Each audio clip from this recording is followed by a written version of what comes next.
Hello guys, gals, and non-binary pals. Today we are talking about Session 0, how to set common standards and expectations for your table so that your game will thrive.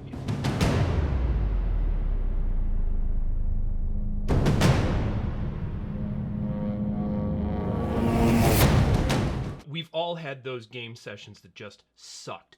One person at the table wanted to do something that was completely contrary to what everybody else was looking to do, and it took away from the fun. The way to avoid that is by setting a common level of standards and expectations for the game. What's going to happen at the table, and making sure that everybody is bought in. I've got 3 tools that I think can be particularly useful in creating a Session 0. First, we want to talk about the game rules that are going to be in play. Second, we want to talk about the social rules of the table, what the conventions are. Third, we want to talk about our communication process. How are we going to solve and handle problems at the table when they come up? We want to start with talking about rules, the game rules, the mechanics we're going to use at the table. The big distinction here is, are you going to straight up be using rules as written in whatever system you're playing, or are you injecting homebrew rules or variants into the table? At my table, we have a variant rule for knocking someone out. The idea here is that I want to offer my players more agency than rules is written, which says you need to reduce an enemy to 0 hit points and say that you are delivering a non-lethal attack. To me, that means that they are going to be in combat, which may or may not be the best way to handle the problem. They may want to render a character unconscious to take them prisoner, to interrogate them, to remove them from being a guard, but not necessarily risk killing them or risk a combat encounter, more importantly. So at my table, the rule is, if you succeed on a stealth check for an opponent that does not know you're there, and you are able to hit with this unarmed strike that you have identified as being an attempt to knock that person out, then you have that opportunity. That is a rule variant that enables your players to explore the game tactically and strategically in a way that they wouldn't be able to with rules as written. Other important rules to set up at your table are: what are the playable classes and what are the playable races or species at your table? Those limits begin to define for your players what they can do in the game. The second area we want to talk about are the social rules, the social contract of the table. And unlike Hobbes' social contract, this is one we actually want people to buy in on. So when I talk about the social rules at the table, we're talking about making explicit what the standards and expectations are for us as players. How are we going to relate to one another? How are our characters going to relate to one another in game? For me, I find the easiest way to provide clarity for this is to sit down and set out a written set of standards and expectations. What are the left and right boundaries that we are going to apply when we are playing the game? At my table, we use a few very explicit rules. There's no explicit sex in game. There's no explicit torture. There are no crimes against humanity. Why? Because that's the kind of game I as a DM want to play. Does that mean that that's the rules you need to have at your table? No. Should everybody at your table know whether or not those sorts of things are in play? Absolutely. Other things that I don't tolerate at my table are things like sexist, misogynistic, transphobic, homophobic language. Because again, that's not the kind of game I want to play. It's not the environment that I want to be in. You ought to sit down and have a conversation about what the limits are on language at your table, at the kinds of activities that your players are allowed to engage with. And most importantly, how do your players interact with one another, in contrast to how their characters will interact with one another. Other social rules that are important beyond sort of these bigger issues of boundaries are very simple rules, like what does showing up on time mean? Is there a 5-minute grace period? Is there a 15-minute grace period? People's time matters. It is the single resource that we have that is non-renewable, and we ought to be respectful of our players and our DM's time. If you can't make a session, what is the latest reasonable time to let people know that?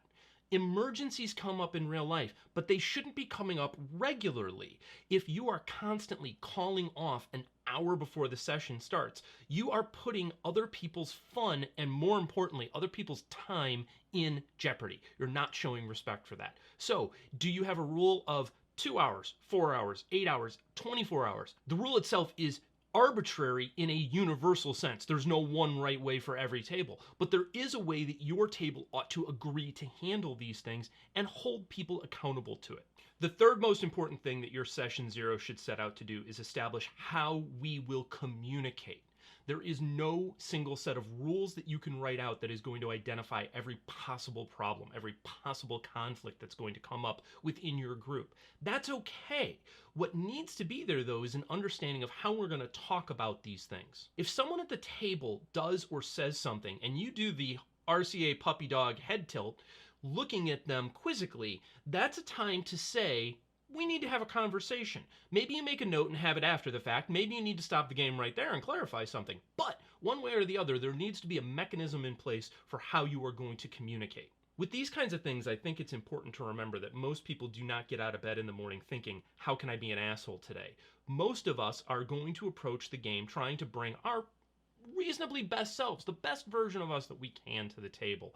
But we're human. We all have exigencies. Is that a word? It is. We all have exigencies and problems that occur. We may have a sick parent, a sick child. We may be worried about work. We may just be overwhelmed by life. And as a result, we're not bringing the best we have at any given moment. And we say or do something that upsets or offends our fellow players. That's going to happen. One of the ways that we can resolve these issues is by setting out in our session zero to say, hey, we're going to approach everybody here with empathy and generosity. We've made a decision that as a group, we're going to come together and play this game, and we're going to try to interact as a group. When we talk about things, we want to set out a standard for when do things get called out explicitly in the moment, and how do we call them out? Most of the time, I am going to say that you ought to praise in public and correct in private. That said, there are times that a correction or a change needs to happen right now in the moment. Generally, that's going to happen when one individual is compromising the experience of everyone else at the table. Those are moments that often need to be made explicitly clear right now.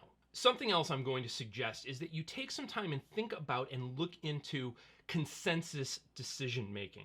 I'm not a big fan of taking a vote on subjects that are going to govern the entire team. A democratic style vote is one that can work for your table. Me personally, I don't tend to be a fan of it for a simple reason that we get into a situation where one or two players at the table may be forced to do something that they really don't care to do or risk leaving the group. Rather, having a consensus making process means that we're going to discuss these things and come to a reasonably unified conclusion where if a player feels like something is an absolute no-go for them, they can have a veto power. They can just say, I'm not willing to do that. I don't want to do that. And as a group, we try and find a solution for that. Is that always going to be the case? Can we always find a consensus? No, we can't. And that's the time when, as a player at the table, as a DM, however that may be, whatever your role may be, you may need to say, hey, this isn't the best environment for me, and I should leave. Or sometimes you got to vote people off the island. It happens. It's never fun. It's always uncomfortable, but sometimes it has to happen.